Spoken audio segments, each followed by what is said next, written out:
Thiruvananthapuram Varkala ക്ലിഫിൽ selfie എടുക്കുന്നതിനിടെ താഴേക്ക് വീണ തമിഴ്നാട് സ്വദേശി മരിച്ചു. തിരുനെൽവേലി ശങ്കരൻകോവിൽ സ്വദേശിയായ ടി മുരുകനാണ് മരിച്ചത്.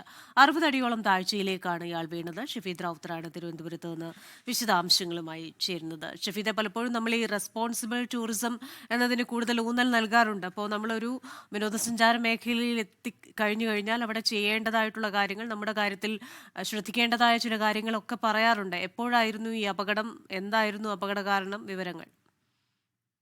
ക്രിസ്ത്യന, കഴിഞ്ഞ ദിവസമാണ് തിരുവനന്തപുരം വർക്കല പാപനാശത്ത് ക്ലിഫിന് മുകളിൽ നിന്ന് മൊബൈലിൽ സെൽഫി എടുക്കുന്നതിനിടെ തമിഴ്നാട് സ്വദേശി താഴേക്ക് വീണത്. മാത്രമല്ല, തിരുനെൽവേലി ശങ്കരൻകോവിൽ സ്വദേശിയായിട്ടുള്ള ടി മുരുകനാണ് ഏതാണ്ട് 60 അടിയോളം താഴ്ചയിലേക്ക് വീണത്. തുടർന്ന് ഇദ്ദേഹം തിരുവനന്തപുരം മെഡിക്കൽ കോളേജ് ആശുപത്രിയിൽ ചികിത്സയിലായിരുന്നു. നട്ടെല്ലിനും അതേപോലെ തലയ്ക്കും ഗുരുതരമായി പരിക്കേറ്റിരുന്നു. അന്ന് ഇത് വലിയ വാർത്തയായിരുന്നു. പ്രത്യേകിച്ച് വർക്കല പോലെ വിദേശസഞ്ചാരികളടക്കം എത്തുന്ന ഒരു ടൂറിസം സ്പോട്ടിൽ സെൽഫി എടുക്കുന്നതിന് അപകടമുണ്ടായതൊക്കെ വലിയ വാർത്തയായിരുന്നു. പക്ഷേ അദ്ദേഹം ചികിത്സയിലിരിക്കെ നിർഭാഗ്യവശാൽ ഇന്ന് രാവിലെയോടുകൂടി അദ്ദേഹം മരിച്ചു എന്നുള്ള വിവരമാണ് പുറത്തു വന്നത്.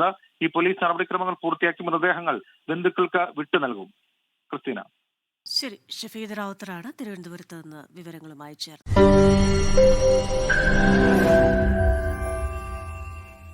ലോകത്തെവിടെയായാലും ഏത് സമയത്തും 24 വാർത്തകളും ഓഗ്മെന്റഡ് റിയാലിറ്റി പാക്കേജുകളും എക്സ്പ്ലെയിനറുകളും വിശദമായി കാണാൻ ഞങ്ങളുടെ യൂട്യൂബ് ചാനൽ നിങ്ങൾക്ക് സബ്സ്ക്രൈബ് ചെയ്യാം.